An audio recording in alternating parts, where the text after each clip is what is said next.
Good morning, everyone. We will begin with the opening recitations. All mother sentient beings, limitless as the sky, especially those enemies who hate me, obstructors who harm me, and those who create obstacles on path to liberation. Knowingness, may they experience happiness and be separated from suffering. I will quickly establish them in the state of the most perfect and precious Bodhi. All mother sentient beings, limitless as the sky, especially those enemies who hate me, obstructors who harm me, and those who create obstacles on my path to liberation and all-knowingness, may they experience happiness and be separated from suffering. I will quickly establish them in the state of the most perfect, precious Bodhi. All mother sentient beings, limitless as the sky, especially those enemies who hate me, obstructors who harm me, and those who create obstacles on my path to liberation and all-knowingness, may they experience happiness and be separated from suffering. I will quickly establish them in the state of the most perfect and precious Bodhi. Thus, until I achieve Buddha, I engage in virtuous deeds with body, speech, and mind until death. I engage in virtuous deeds with body, speech, and mind from now until this time tomorrow. I engage in virtuous deeds with body, speech, and mind. In the Buddha, Dharma, and Sangha, most excellent, I take refuge until Bodhi is reached. By the merit of generosity and other perfections, may I attain Buddhahood for the sake of all wandering beings in the Buddha, Dharma, and Sangha, most excellent. I take refuge until Bodhi is reached by the merit of generosity and other perfections. May I attain Buddhahood for the sake of all wandering beings in the Buddha, Dharma, and Sangha, most excellent. I take refuge until Bodhi is reached. By the merit of generosity and other perfections, may I attain Buddhahood for the sake of all wandering beings. May all mother sentient beings, limitless as the sky, have happiness and the causes of happiness.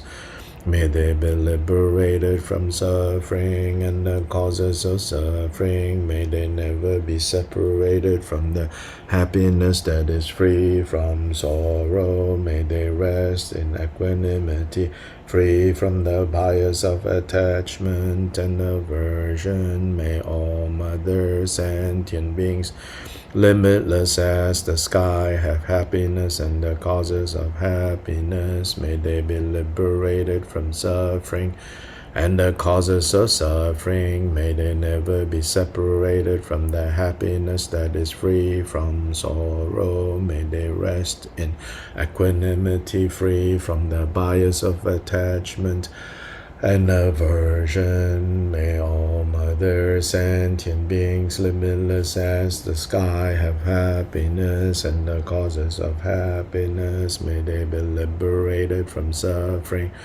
and the causes of suffering. May they never be separated from the happiness that is free from sorrow. May they rest in equanimity, free from the bias of attachment and aversion.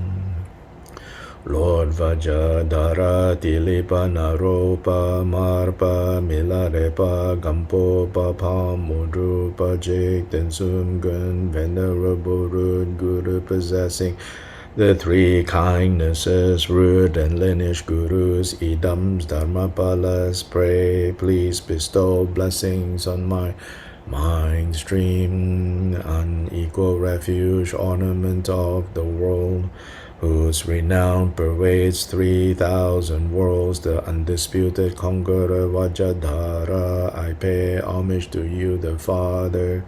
Jikten Gonpo, you alone are continually on my mind. Compassionate one, please grant your blessings.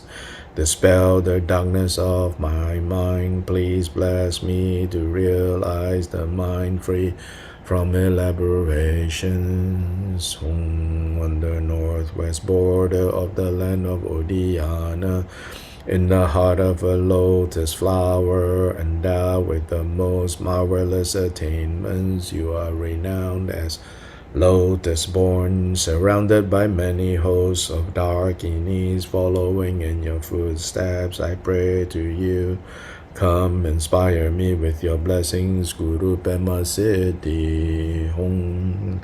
In the Dharma Dhatu Palace of Akarnishta is the essence of the Buddhas of the three times, who directly reveals my mind as Dharmakaya. O root Guru, at your feet I supplicate.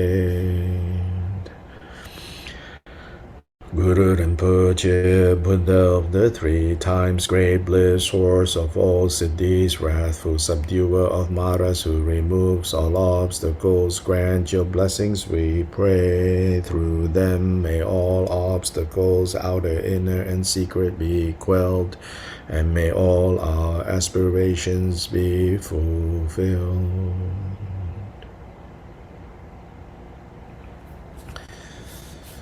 So today we are going to do the order of our practice slightly different. First, we will study the Great Drikung teachings to the assembly. And then the last part is when we'll do the aspiration and dedication recitations. So last night I shared this one file. Some of you may or may not have seen it. So if somebody can share in the Zoom chat this file that I put together called Aspirations, we will use that. So the plan is to use this every Friday and kind of close out each week's practice with these aspiration prayers that we'll do together. So a word or two regarding like this last supplication we did, supplication to Guru Rinpoche for removing obstacles and fulfilling wishes. So again, you know, we have to do our practices within the proper understanding, within the proper understanding the context, right? Because superficially, if you look at this prayer, you know, other than these technical terms that is distinctive to Buddhism and even more so distinctive to Tibetan Buddhism, other than that, right, the sentiment expressed seems, when you really, if you honestly look at it and think about it, the sentiment it seems to express can sometimes be confused with the sentiment that we have or the understanding that we have when we're praying to God. God, whether God with a capital G or Goddess with a capital G, or gods and goddesses. And the kind of superficial, usually kind of superficial way of like praying to God. I think like even in the God-based traditions, you know, there are deeper ways of praying, but the kind of the superficial way, which is also the way that most of us, you know, tend to think of prayer and tend to pray, you know, we're like, oh, please help me with this, please help me with this, please take care of this, please take care of that, la la la la la. Yes. So the thing here is, for us, our context needs to be, first of all, not forgetting that this our tradition is a non-theistic tradition. So to say that it's non-theistic means a few things. A few things are implied there. One is that we do not accept that there is a single cause, that a single cause caused everything to happen. Whether things that we call good or things that we call bad, a single cause is the ultimate cause of all these things. And this cause, this single cause, can kind of do whatever it wants to do or likes to do, and so kind of like in the position to sometimes forgive certain things, and sometimes make certain things worse, and sometimes be kind of like good, and sometimes not. We don't have this idea, but more importantly is to point to how in our tradition in Buddhism, we say that happiness and suffering is these are the matter related to happiness and suffering is an inside job, so to say. And what this inside means is like it's up to us, or the main weight, the main responsibility lies here. And then here, again, then since we also don't believe that it's a single cause, so also don't go too far with this and think, oh, single cause, I alone determine happiness and suffering. And that's also not exactly right understanding. There's also interdependence of causes and conditions. So when we do prayers, we have to do them within this understanding. So specifically, to pray for the removal of obstacles. We cannot, or rather, no matter how many removal of obstacles prayers that we do, how many times we repeat, if we ourselves don't understand where obstacles come from, how obstacles turn up, what are the causes and conditions of obstacles, and therefore the removal of obstacles, if we don't recognize that, and if we don't then, based on that recognition, live our lives, make decisions based on that understanding, then constantly praying to Guru Rinpoche, praying to the Buddhas, praying to all the Buddhas and bodhisattvas for removal of obstacles isn't really going to help. The Buddhas and bodhisattvas can be an auspicious, benevolent, can provide benevolent causes and conditions, can provide benevolent conditions. We have to create those causes. So very importantly, we have to have the resolve to not create obstacles. With that resolve of, I'm doing my best not to create obstacles, then the blessing powers of the Buddhas and Bodhisattvas, because of their love and compassion, essentially, right? Their bodhicitta vows. So it's the power of their bodhicitta vows continuing to manifest when they're in the state of Buddhas, when they're in state of 8th Bhumi Bodhisattva, 9th Bhumi, 10th Bhumi.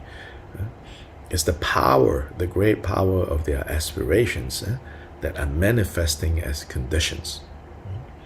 And then they can lend us a hand, so to say. Just like when we are down and out, or we're feeling down, of course, certain friends, may be able to lift us up. So this is, the interdependence of causes and conditions. So don't just keep praying to remove obstacle. Meanwhile, left and right, up and down, body, speech, and mind, we're busy creating obstacles. Doesn't work like that, yeah? Okay, now let's look at where we stopped yesterday. So if you have the physical book, we are at page 47.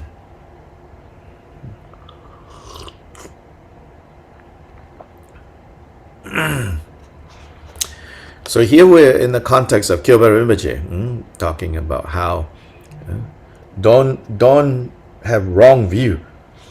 Don't conduct yourself based on the wrong view that somehow, because I'm practicing vajrayana, secret mantra, then virtue and non-virtue, somehow the characteristics of virtue and non-virtue changes. He says that's not how it works. Despite sometimes the language that you find, the expressions that you find in the tantras, you cannot misunderstand those things. Because the other thing is that the tantras or the secret mantra tradition is actually not to be taught publicly, in fact. So it's something, in a way, it's something unique that happened, when all these different Vajrayana teachings went to Tibet.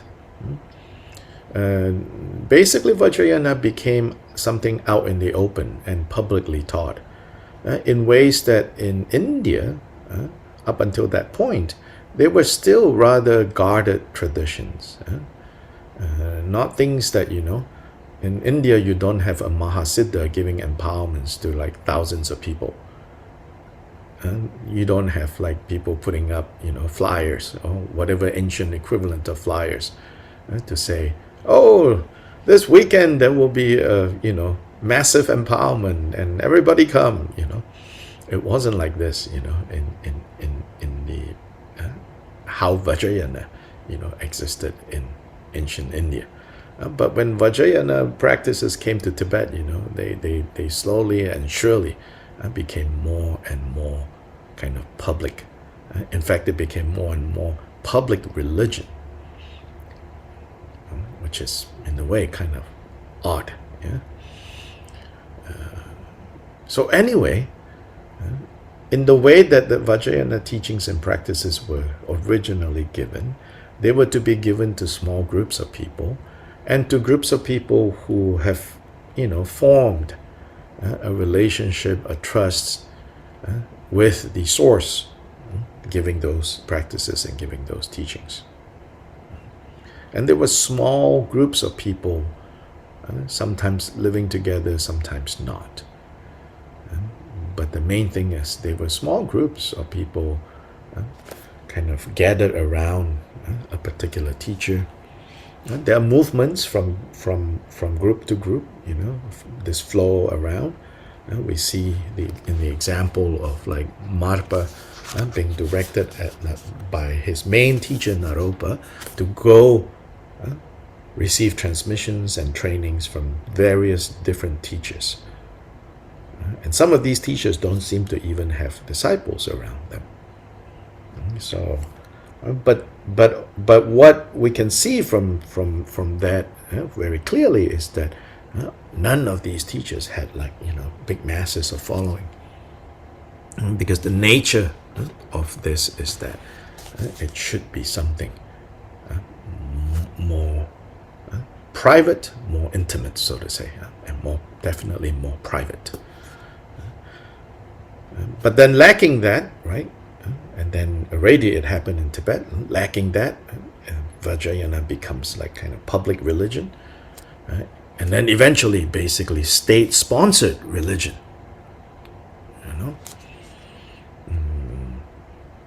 And then now, right? Come to our time, not so much state-sponsored, but it becomes completely and totally in the public domain. Anyone and everyone who wants anything, basically just one click away, so to say. And in fact, if you do something and you don't let them click away, they get very upset. How can you, restrict this? So it's so what to say, right? Good, bad, I don't know.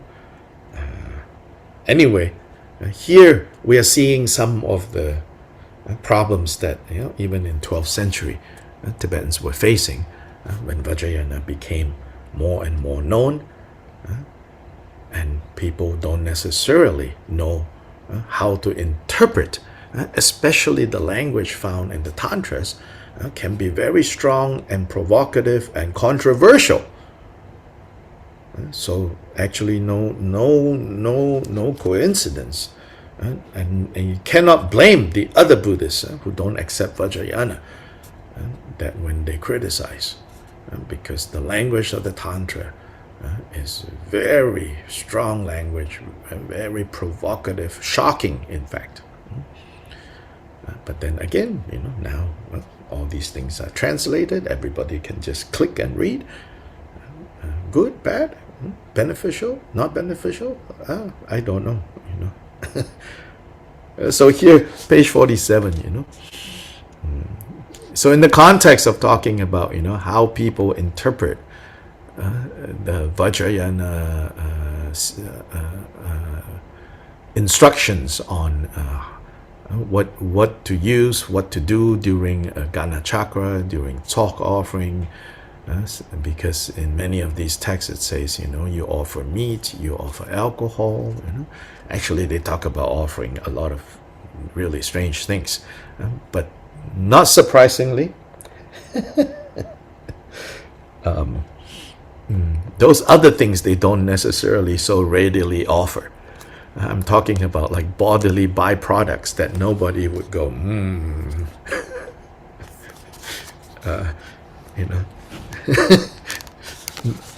None of these like teachings to clarify problems, ever talk about, and, please don't, consume bodily byproducts.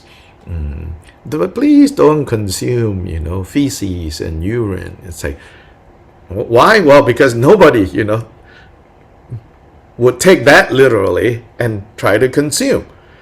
Whereas the slight mention of meat or alcohol, it's like, oh, no, we absolutely need meat and alcohol. See, it's mentioned in there. Well,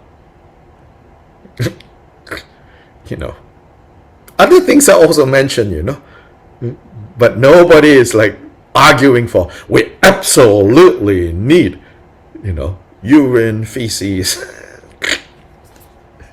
blood.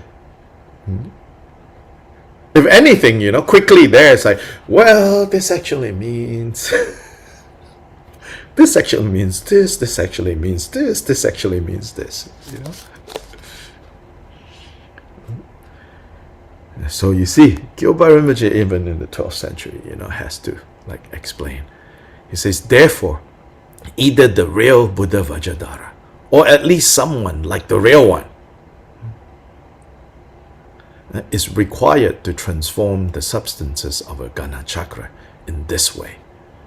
And he says, using the power they have achieved to actually transform alcohol, so that alcohol becomes like not just your perception.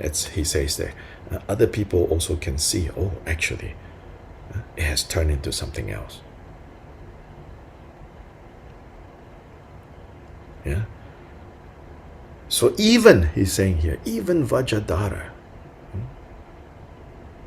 or at least someone like the real one, or someone who is close to being Vajradhara, even they have to have the ability to transform these substances. This is what was in mind when it was taught in the Samputta Tantra, one of the tantras of the Jakasamvara cycle. The sphere of the Buddha's activity is concealed, meaning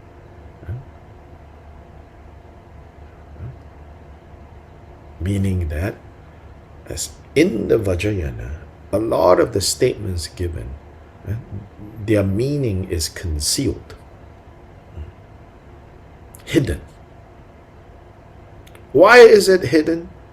Again, to emphasize the importance of learning these, training in these, under the guidance of someone who is not only qualified, that's the first point? Qualified. But just qualified not enough. Qualified, and you have the right relationship with this person. We call it chemistry. You have the right chemistry with this person. So to find this kind of meeting, not easy.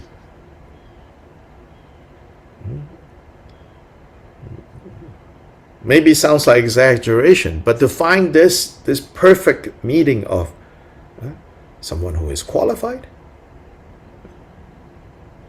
and you actually have the right karmic connection to such a person. It's like two arrows being shot in the air, and they meet in the air. Imagine that. One arrow shot from this side, one arrow shot from this side, and they meet. Not easy. So they are concealed. And how are they concealed? They are concealed by very outrageous statements in the Tantra. So that any reasonable person taking that up to read will go, oh no, I don't think so. We'll put that away.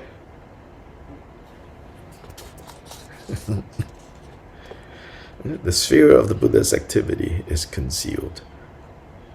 All others who consume meat and alcohol are just using the secret mantra of the great vehicle as a pretext, when actually they themselves are to blame.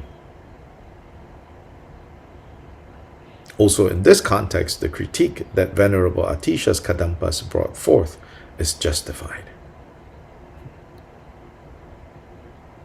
So Gyalpa Rinpoche says, the Kadampa masters are very careful about these things, and we need to pay attention to that. In part because at this point in the 12th century, don't think of like Kadampas, terms like Kadampas, Kagyupas, and the way we think of it now. Now it's, the differences are kind of, have become very clear or very strong or even very rigid, Then we think, here are the Kadampas, here are the Kagyupas, here are the Sakyapas, here are the Nyingmapas, here are the Jonangpas, here, and so on and so forth. In the 12th century, yes, there is a sense. So here it's not so much in the sense of talking about, the institutional lineage that you call the Kadampas, but rather he's talking about those who follow Atisha's teachings. And in that sense, Gyalpa Rinpoche's community are also those who follow Atisha's teachings. Because Gyalpa Rinpoche is the grand disciple of Gampopa.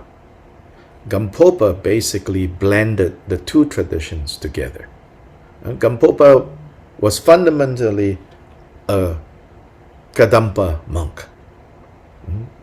And to the last day of his life, he was a Kadampa monk. But he received training from Milarepa. So on top of his Kadampa upbringing, his Kadampa training, his Kadampa context, he had the blessing of Milarepa's instructions. So he blended the two together. So here you can understand this as, Gyalpa saying to his students, that the other Kadampas, we too follow that, but then on top of that, we also have Milarepa's tradition. He's saying the other Kadampas, their criticism of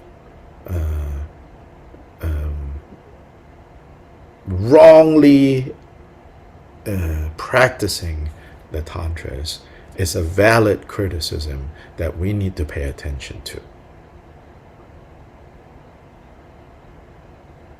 In fact, it said that after Pamodrupa passed away, and Jikten Sumgon was asked to serve as the leader of Pamodrupa's community, the biggest problem he faced was to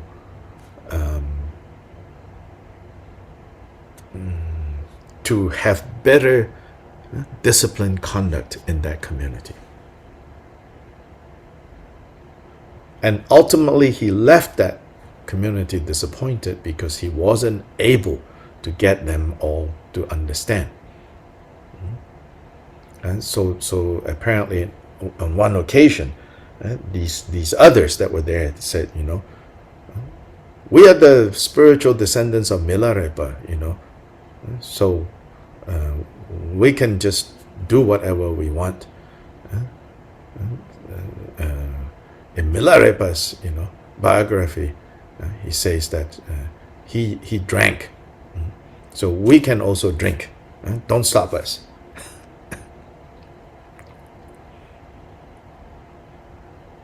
And so within the Kadampa, the broader sense of Kadampa, which included, Gampopa's descendants, spiritual descendants, there were those Kadampas who probably did not accept this kind of Milarepa influence.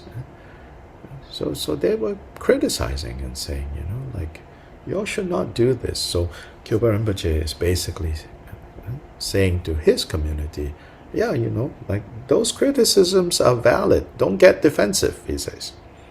Basically he's saying, don't get defensive, Such people don't even know how to follow the rituals, let alone affect the ganachakra substances. They don't even even just at the level of getting the ganachakra ritual right, they are not able to, much less, actually making the kind of transformation of ganachakra that Milarepa was able to make, Marpa was able to make. Out of attachment to food, they used the mantra vehicles tradition as a pretext and destroyed the doctrine of the Buddha in general. Therefore, do not act like them. Do not act like them.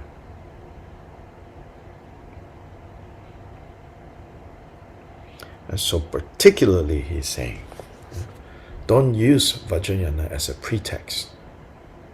Yes. And here, the issue of drinking alcohol and consuming meat in that context. Of course, in the broader context too, drinking alcohol, consuming meat, they are non-virtues. But especially if you take vajrayana as the pretext, and say, "Oh, I'm practicing vajrayana." Oh, in vajrayana ritual, we need to do this. In the 20th century, Batu Rinpoche's Words of My Perfect Teacher, he talks about this under the chapter on bodhicitta. And he describes, socially what happens. Also socially, culturally, performance of ganachakra in Tibetan Himalayan society has turned into occasions of merry-making. Partying. Like, I think our Latin American friends are very familiar with this, all the feast day of the saints, right? So people get drunk, people eat a lot of food. Then, of course, in that tradition, there's no teachings that says, you cannot drink alcohol. But then the excessive amount of alcohol that is consumed during these feast days and all sorts of other things that also happen, I think cause some people, maybe like evangelical and Protestant Latin Americans, go say, that's like wrong. So ganachakra in Tibetan talk Tibetan Himalayan society has turned into occasions of merry-making. And in part it's also because they in that social context, right? People actually don't have that much resources to be eating and drinking the way that many of us now, like for many of us now, even like, like eating, good food, and usually we think of it as meat, or, drinking alcohol.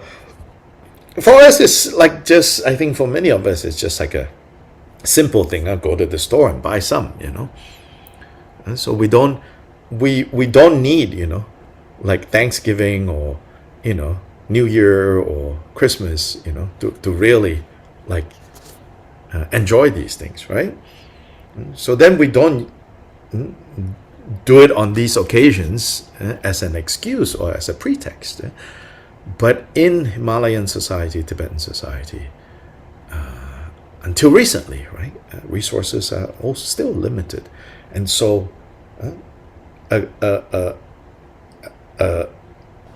an occasion like, some kind of religious festival where lots of people gather, because those are the main festivals that culturally people celebrated. So then there was a lot of partying.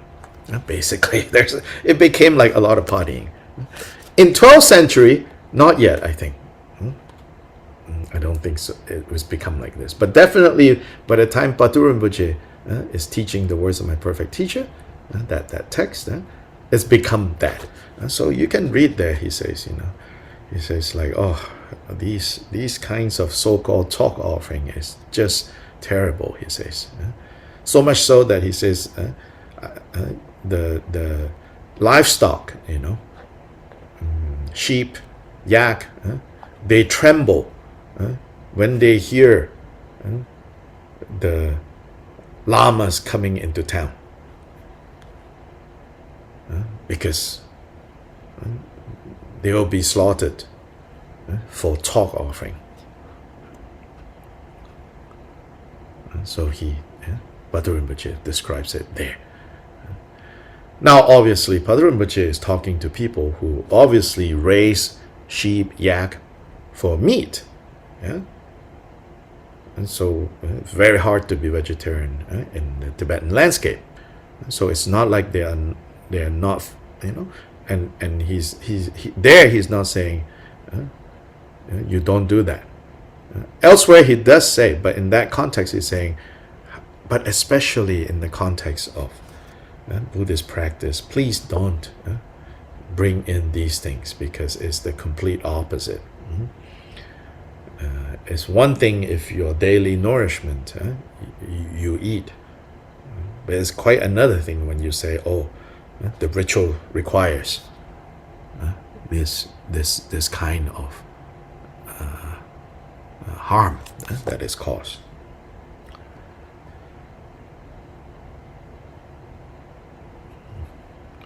The dharma of the father-son lineage of the protectors of the world, so Pamodrupa and Jikten Sumgon, is governed by disciplined conduct.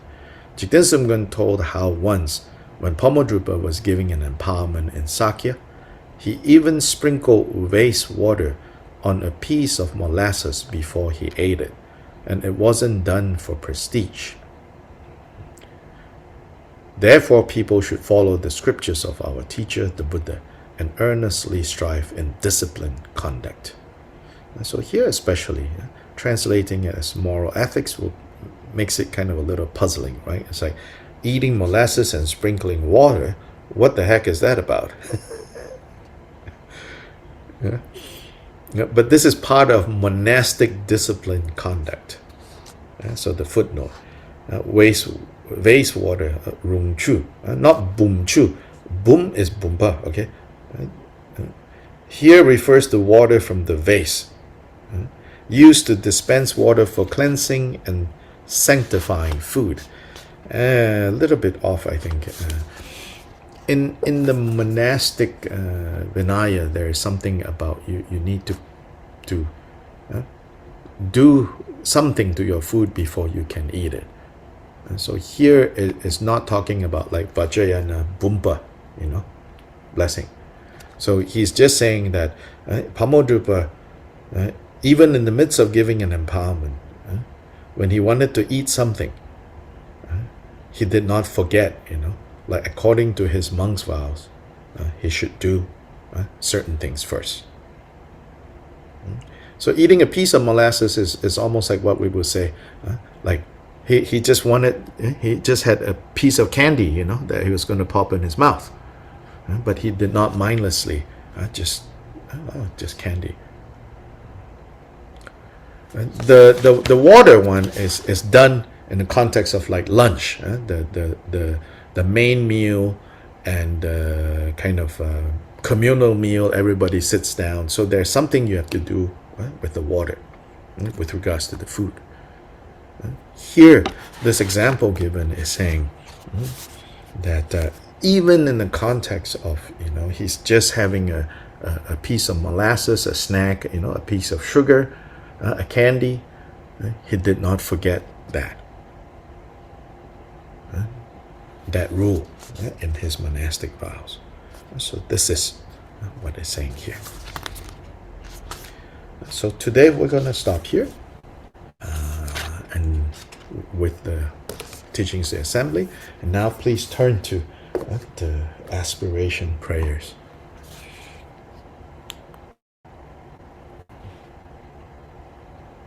If you don't have it, it's okay. Listen to it. We'll do the recitation in English. So please think, by the merit and the blessings of today's study of the Great Drikung teachings of the Assembly, whether this today and this week, and then all the virtues collected in the 3 times, past, present, and future, all virtues, not just ours, we can bring them all together and dedicate this virtue to the fulfillment of the following aspiration prayers. So here, the he is referring to the Buddha. The first reference point is the Buddha Shakyamuni. Right?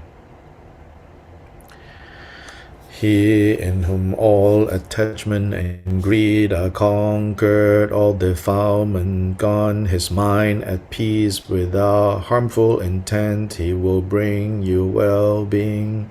He who leads all worldly beings to tread the path of liberation, the teacher of all dharmas, he will bring you well-being.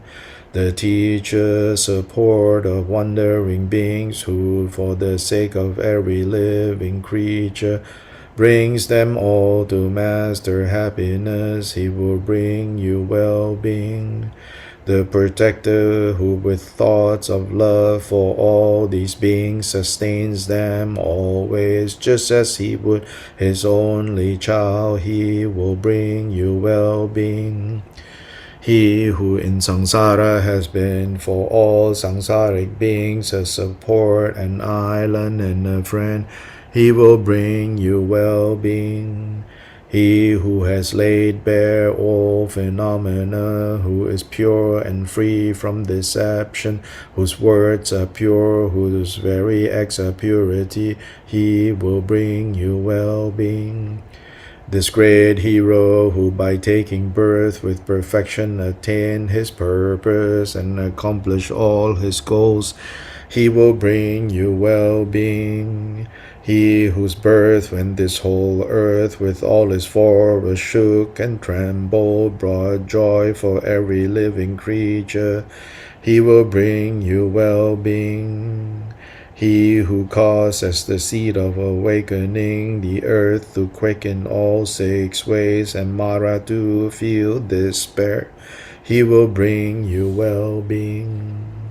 He who turning the wheel of the Dharma pronounced the truths of the noble ones and was extolled as a sage, the Muni, he will bring you well-being. The alluring one who defeated all the extremists with the Dharma and brought all assemblies under his influence, he will bring you well-being. May the Buddha bring you well-being. May chakra and the gods bestow well-being. And may well-being from the Buddhas too be provided to you always. By the Buddha's merit and power and the wishes of the gods, may whatever goal you seek to this very day be accomplished. Two-legged beings be well, four-legged beings be well, and when you set out be well, and when you return be well. Be well in the daytime, be well in the night, be well at midday too. May all of you be always well, may all of you know no evil. Surrounded by 1,000 gods, the Buddha has arrived. So you with hateful thoughts disperse, and you whose nature is compassion stay. By the power of the true words of the Buddhas, Pratyeka Buddhas, Arhats, and those being trained, those who do harm to the world should be gone from this city. All sentient beings, all living creatures, all Buddhas, and every one of you, may you have nothing but happiness. May you all be free from illness. May you all see what is good. May all of you know no evil.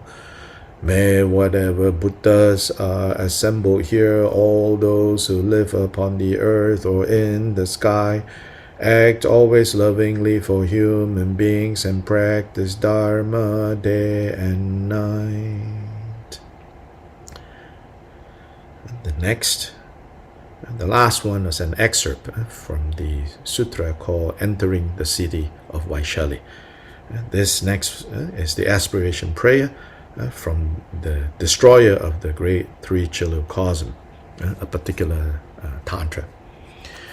Homage to the three jewels in this world or beyond. There is nothing, not even a precious gem in the higher realms that equals the thus gone one, the God of gods, the supreme among humans. Thus he is called the most precious gem. By this truth may there be well-being here.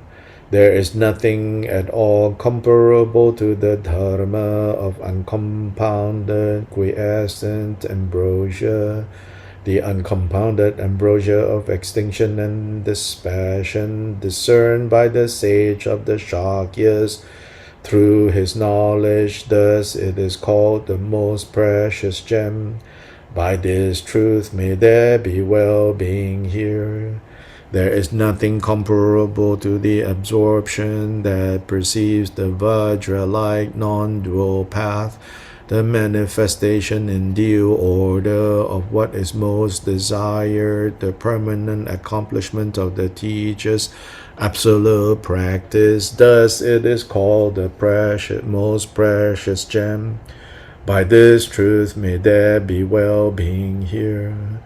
The 8 great kinds of person, praised and called the 4 pairs, extolled as venerable by the thus gone one, the incomparable person, the great sage, yield great fruits when offered to, like seeds planted in the fertile field. This is called the most precious gem of the Sangha. By this truth may there be well-being here. Since those who strive with firm resolve and enter Gautama's teaching gain access to ambrosia, remove darkness and attain nirvana, they are called the most precious gem of the Sangha.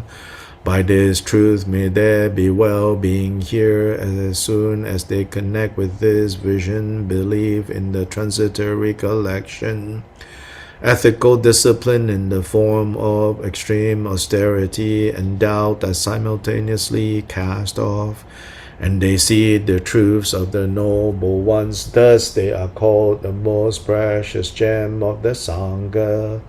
By this truth may there be well-being here. With body, speech, or mind, they never produce the threefold evil deeds, and when they suddenly do, they do not conceal them. And in that way, their view is not tainted with grasping. Thus, they are called the most precious gem of the Sangha. By this truth, may there be well-being here. Just as a threshold being planted in the ground is unmoved by winds from the four directions, so are the members of the Sangha of noble ones who have insight into the highest path of the noble ones. Thus they are called the most precious gem of the Sangha. By this truth may there be well-being here. Those who cultivate with profound wisdom the eloquently taught truths of the noble ones and consider giving away even their own bodies never encounter the 8 perils. Thus they are called the most precious gem of the Sangha. By this truth may there be well-being here. Just as a flame extinguished by the wind cannot be taken up and counted, so do the offspring of the Buddhas become indemonstrable once they have discarded all fetters. Thus they are called the most precious gem of the Sangha. By this truth may there be well-being here. May all sentient beings moving or still be well here, and may they pay homage to the Buddha, the supreme teacher, venerated by gods and humans. May there be well-being here today. May all sentient beings moving or still be well here. May they pay homage to the Dharma, the peaceful dispassion venerated by gods and humans. May there be well-being here today. May all sentient beings moving or still be well here. May they pay homage to the Sangha, the supreme assembly venerated by gods and humans. May there be well-being here today. May all sentient beings moving or still be well here. May whatever Buddhas are assembled here, all those who dwell upon the earth or in the sky, act always lovingly toward all creatures, and practice Dharma day and night by the truth that the victorious one, having vanquished his foes, spoke truthfully without falsehood. May there be well-being here, and may all be delivered from grave perils. By the majesty of all the Buddhas, the majesty of the Pratyeka Buddhas, the powers of the Arhats, and all the secret mantra holders, by the wisdom of Shariputra, the supernatural power of Vajrayana, the vision of Aniruddha, and the ascetic practices of Kashyapa, by the previous attainments of Kaundinya, the learning of Ananda, the benevolence of Brahma, and the supremacy of Shatakratu, by the territories of the guardians of the world, the power of Maheshwara, the might of the generals, and the supernatural splendor of Hariti. Through their might and majesty, may poison be removed from me. Next is Maitreya, aspiration. In the language of India, Arya Maitri Pranidhana Raja. In the language of Tibet, Pakpa Champe Monam Gyalpo. In the English language, the noble Maitreya is king of aspirations. Homage to all Buddhas and bodhisattvas. Ananda, in the past, when the bodhisattva Mahasattva Maitreya was engaged in the bodhisattva practices, he would drape his upper robes over one shoulder, bend his right knee to the ground, and join his palms together 3 times a day and 3 times a night. He would then concentrate on all the Buddhas and make the following aspiration. Homage to all Buddhas, homage to the bodhisattvas who possess the divine vision of seers, and homage to the hearers as well. Homage to bodhicitta, the heart of awakening that keeps the lower realms at bay, that shows us the way to the higher realms, and leads us to a state beyond aging and death. I go beyond the awakened ones to confess any and all misdeeds that I may have committed under the sway of mind. May all merit occurred through the three kinds of actions become a seed for my omniscience and inexhaustible awakening. The Buddhas are aware and rejoice in any offering made to the awakened ones throughout the Buddha fields of the 10 directions. And so do I too rejoice. I hereby confess all negative actions. I hereby rejoice in everything meritorious. I hereby pay homage to all Buddhas. May I attain the supreme wisdom state.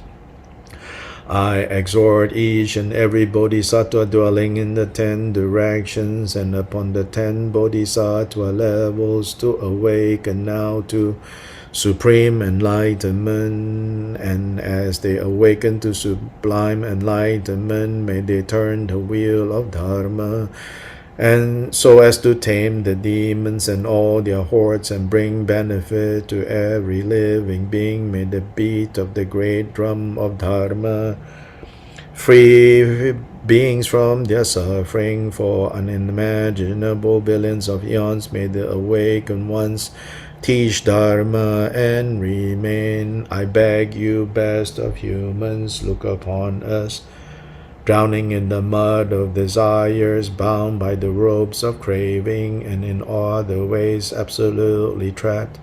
May the Buddhas not level criticism against those of impure minds. Instead, may they give love to beings and free them from the ocean of existence. May I train in the likeness of the perfectly awakened Buddhas of the present, past, and future, and uphold the bodhisattva conduct. May I bring to completion the 6 perfections and lead to the end the 6 classes of beings.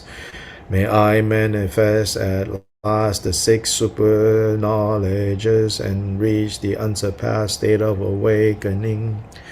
May I realize the truth of emptiness, in which all is birthless and non-arising, without intrinsic nature, without location, with neither mental process nor substance, just like the great sage, the Buddha himself.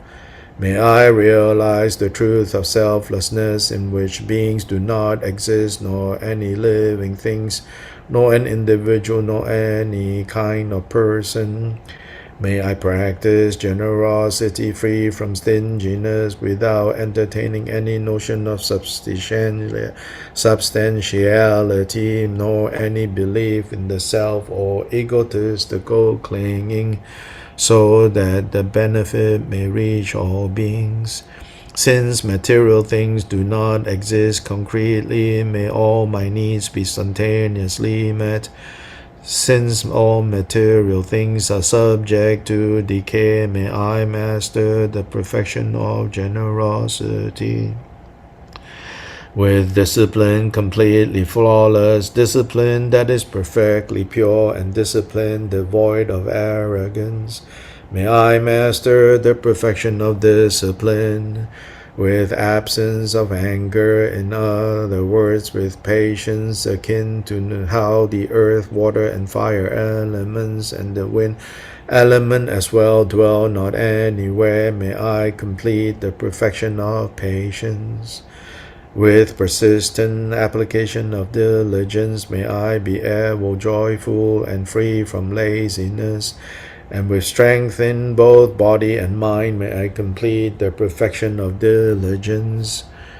With illusion-like meditative concentration and bravery-inspiring meditative concentration and vajra-like meditative concentration, may I master the perfection of meditation.